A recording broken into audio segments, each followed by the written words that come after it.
Welcome, Army fans. This is Joe Iacono with GoBlackKnights.com with the post-game analysis for the East Carolina game. East Carolina beats Army 28-6. Pretty dominant performance by East Carolina start to finish. I would definitely say this was Army's worst game of the season so far. Don't know if it's the short week, but then again, East Carolina had a short week. They just came off a beatdown at the hands of BYU, so no excuses there. Um, you guys saw the game, so I don't feel the need to recap it necessarily. I'm just going to analyze it. Stats. I know East Carolina had almost 300 yards of offense in the first half. They had over 400 yards of offense total. But we'll talk about that. We'll talk about the defense, kind of, and I think if I have one bright spot of the game is the last three quarters. The defense shut out East Carolina. No points by the East Carolina offense the last three quarters, and pretty good offense actually. And the defense came to play, especially in the second half. Forced two turnovers in the first and second half, or one each. Multiple turnovers on downs. Played really, really well, I thought, the second half of the game and really kind of got their stuff together after kind of floundering around for the last six quarters. Run defense is still a concern, especially first down run defense. Other teams' offensive lines are just gashing us and creating big holes, and just the defensive line is really struggling.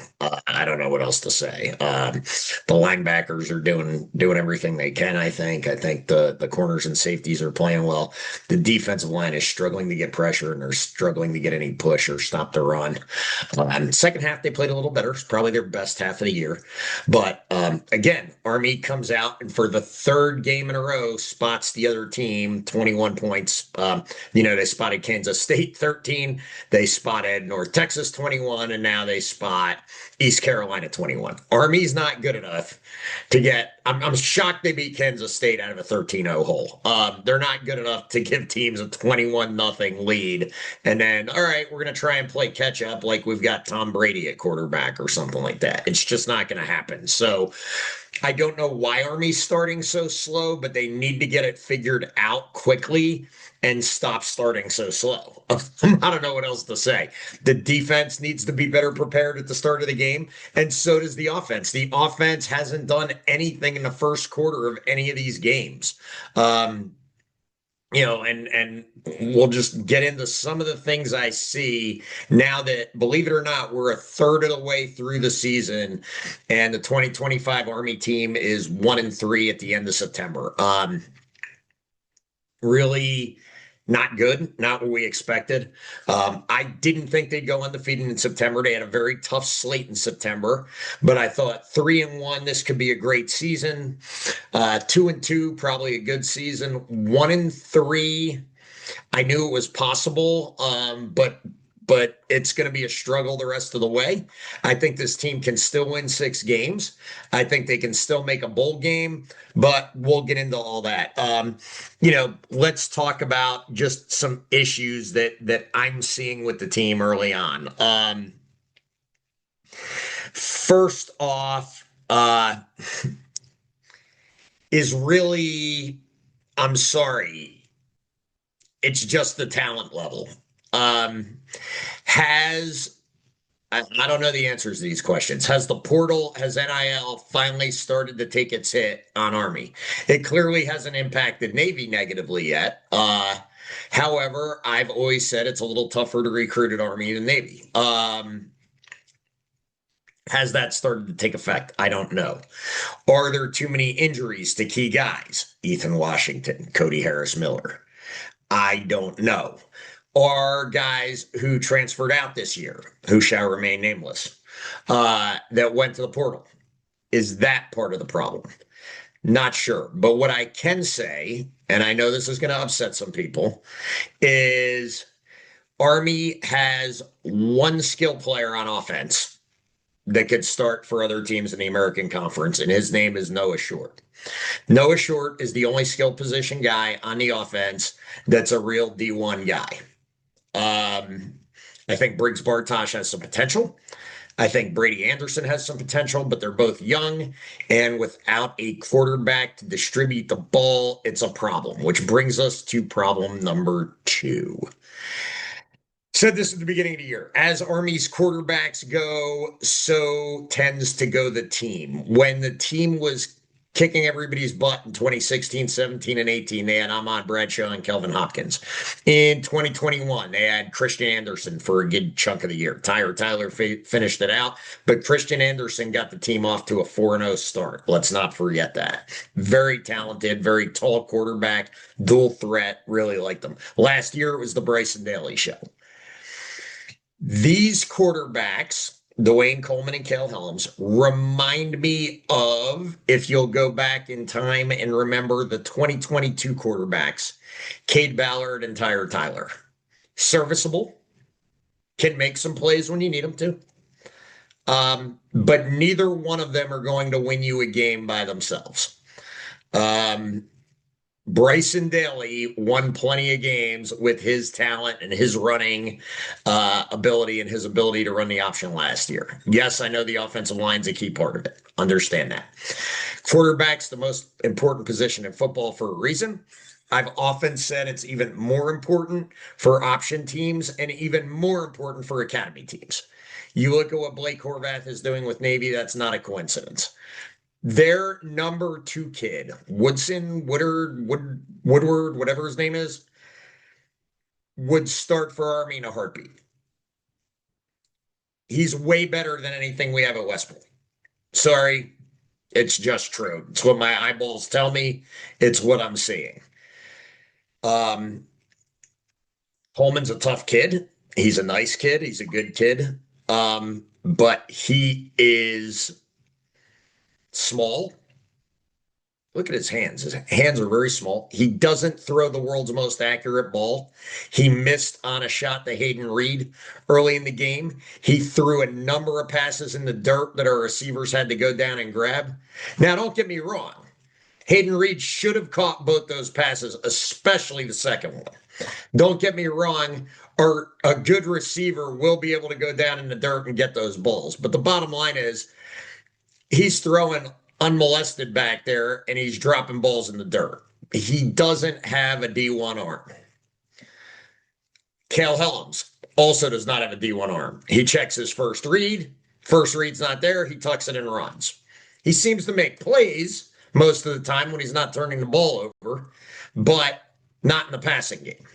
So, and the question I asked Coach Monken and Noah Short is, when a team like East Carolina shuts down our base offense, how hard is it for us to operate?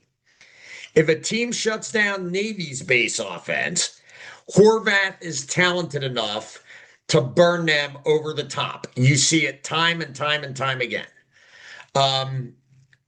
Last year, nobody could shut down our base offense. Except for Notre Dame and Navy, and you saw what happened in those 2 games. Every other game, Bryson Daly and the offense was able to have their way with Kanye Udo with the opponent. And you saw the results of that.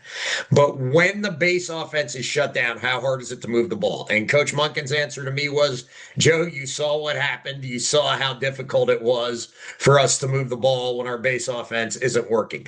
I don't know if I recall a game when Army missed so many 4th and shorts. The offensive line was getting smoked. Guys were shooting gaps. Guys were missing blocks. Guys were missing assignments. But it doesn't matter. I'm telling you, a big, strong D1 quarterback gets those first downs. I'm not even sure Cale Helms doesn't get some of those 4th and shorts. Dwayne Coleman runs hesitantly. He kind of tries to find a hole up in it. There were no holes. Sometimes you just got to put your nose down, fall forward, and get the first down. We didn't see that tonight, and we're going to keep not seeing that all season long. I've said this before on here, and I'm going to say it again. Losing Ethan Washington in preseason camp was a huge blow to this team. That guy was a real D1 quarterback. Although he was undeveloped, he's a sophomore. He probably would have made a lot of mistakes, probably needed a lot of work. But you know what? Real guy, going to be strong for the future of this program. Coleman and Helms remind me way too much of Tyler and Ballard. And that wasn't a super successful formula. Now, I did get them 6-6, and I absolutely believe this team can go 6-6. But we can overanalyze this to death. Army even won the turnover battle for a change tonight, 2-1. Coleman still fumbled on a fourth down, going for it on fourth and short. But that's that. I just don't think this team is very talented. I think the D line is weak. I think the O line's okay. They're not nearly as good as they were last year, but I think them not having playmakers to block for makes them look not as good as they were last year as well. Again, I think Noah Short's your only true playmaker on offense. I think Bartosh and Anderson have some potential, but they're not there yet. Okay. Let's get off of that. Now let's go to the next thing on my list, which is really surprising. I have always thought everybody in a lot of games has said, oh, we got out coached. I have always thought this coaching staff is unbelievably good. What they get out of the talent level they have is amazing. It's nothing short of a minor miracle what they do at Army, from recruiting to development to getting the kids to execute to getting them to play whatever. This team right now, the way they're playing, just what my eyeballs are telling me, I don't know what's going on in practice. I don't know what's going on in the day to day. I've never said this about a Jeff Monken team. This team does not look well coached. The fake field goal was inexcusable. They're kicking a field goal from 50 yards. Let me help out. They're not trying to kick a field goal. That's a big risk. Way less of a risk in that situation for them to go for it on 4th and 3 than kick a field goal. They call it fake. They bring in another holder, and Monken said this himself. The defense doesn't recognize it, and they don't check out of the block, and the kid goes for a touchdown. Sean Saturnio, who's one of the best special teams coaches in the country last year, his special teams look awful right now. The punter Wagon Seller looks great. He had that really good punt down to the 1 yard line, but field goal extra points been a little shaky. The kickoff team's been super shaky all year long. We haven't gotten close to blocking a punter field goal, and now we give up a fake like that. I don't know what else to call it except that the special teams aren't well coached right now. It is what it is. Offensively, you guys know I love Cody Worley. You know I'm a big Cody Worley fan. 3rd and 1, we deep in East Carolina territory, we put Coleman and gun and drop back and try to throw the ball. When we have 2 plays to get a yard. I know we're going to try and catch what was that call? Coleman gets sacked. Now we're in 4th and long. Okay. 4th and 1. Put Coleman in gun. Have him try to run QB power like he's Bryson Daly for the first down. Again, what are we doing? When we have really talented fullbacks. If you're going to run Coleman, at least put him under center and let him go. Of course, he tried that later in the game, and that didn't work either. So, I mean, I guess if you can't block guys, nothing works. I get that. But Army's problem right now is because of the lack of talent at the quarterback position, if the base offense isn't working, they've got nothing else in the arsenal. So if you're playing Army right now, all you have to do is follow this East Carolina scouting report. It's really the first team who's stopped our offense all year, if you want to know the truth. But follow this East Carolina scouting report and what they did and shut down the triple option. And Army doesn't have a whole lot else except jet sweep to Noah Short, which worked great most of the game until the second half. Like Coach Monken said, play action pass doesn't work really well when the safeties aren't having to fly up to stop the run because you're not creating big plays in the run game. There were some issues exposed with this offense tonight. I see this team look sloppy. I see them making a lot of mental mistakes. I see the coaching staff making mental mistakes. It's stuff I've never seen with an Army team, and it's super concerning and super confusing. And I hope they get it straightened out. They've got 9 days to prepare for UAB, which is a very winnable game on the road. And this team really, they've run out of They really have no more freebies to give away because of the Tarleton State loss and the North Texas loss. So they pretty much have to win all the games they're supposed to win the rest of the season to get the 500 and make a bowl game.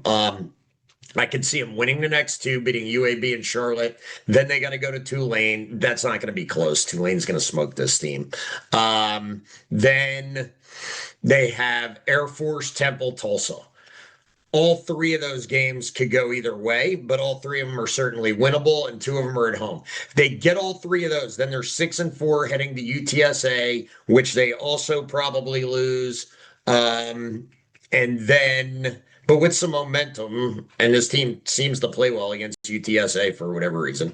And then I don't even want to talk about the Army Navy game this year because it's just that you thought last year was bad. You have no idea what you're in for. I don't think we've seen an Army Navy game like what we're going to see this year since the Rich Ellerson days. I am preparing myself for the worst for the Army Navy game, unfortunately. Yeah, I think that's it. I think I wrapped up everything that I've seen wrong with this team.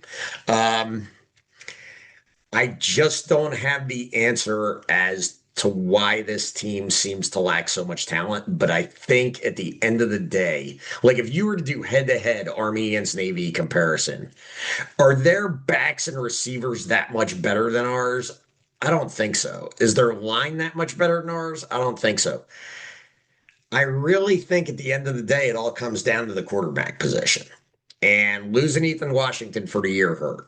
Um, so hopefully he'll heal up and be ready to rock and roll next year. I've heard really good things about Bryson Luter, who I think is a sophomore QB or a plebe QB on the team, who looks really good. So maybe next year those guys get going. I think when you look at the QB situation and what Army has the rest of the way, I wouldn't be surprised if Cody and Coach Munkin evaluate who starts every single week. They brought in Helms at the end of the game tonight. I would have liked to have seen them go to him a little earlier when Coleman was struggling in short yardage. Um, I just think tonight was a physical kind of football game, and if it's a physical game, Helms is your better option. I think last week wasn't as physical, and so I think Coleman's your better option. Again, I could see this. I really see this as like a Ballard. Oh, I forgot Jamel Jones on that team too. So I really see this as like a lot like the 2022 team, which finished 6-6 and really had struggles at the quarterback position and played all three guys. Injury concerns, durability concerns, and I don't see these two guys as much different than that. When Cale Helms got in at the end of the game, he got banged up. You could tell he was limping around. But yeah, I really think at the end of the day, this all comes down to the quarterback position.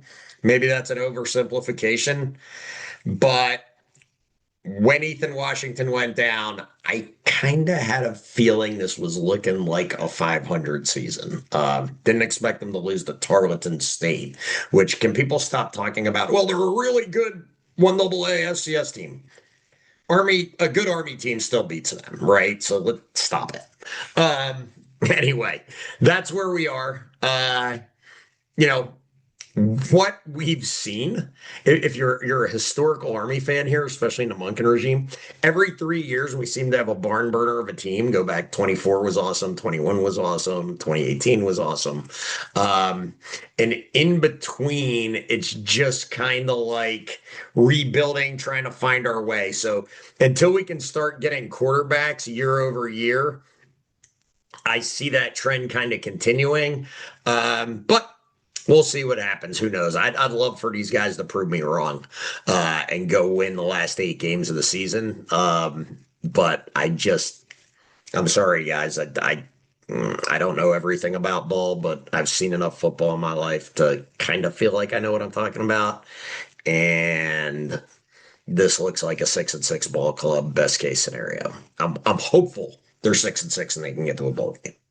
So anyway, I'm done rambling. It's super late. I appreciate you guys watching us. Thank you. Thank you for being loyal fans of GBK and being subscribers. Subscribers were hot on the message board tonight. I agreed with most of what was said, actually. I don't think any of it was out of bounds or out of line. I think a lot of folks are seeing what we're seeing. So we got some treats for you coming up on future post game analysis. We got some former players. I've got some different things I'm gonna try. Probably I'm gonna talk to Charles here at GBK, see what we can get going. So anyway. Hey, if you watch us on YouTube, do me a favor, like, subscribe to our channel. Subscriptions continue to climb. We really appreciate any help you guys can give us. So thank you very much. We will see you in 9 days. I'll be live at the Army UAB game. So we'll see you there down in Birmingham. Go Army, beat UAB.